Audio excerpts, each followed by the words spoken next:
یعنی خود رسول خدا هفته یه بار روز ولادت و بعثت خودشونو گرامی می‌داشتن.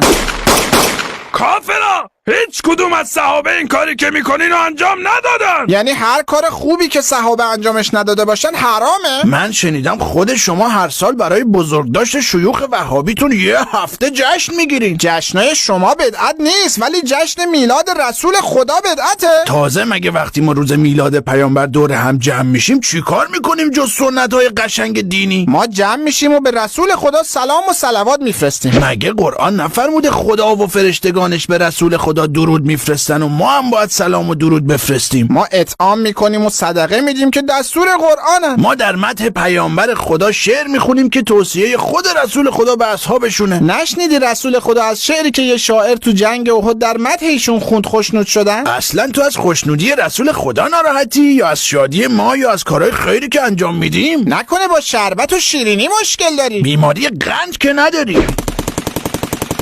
من این دیگه چیه؟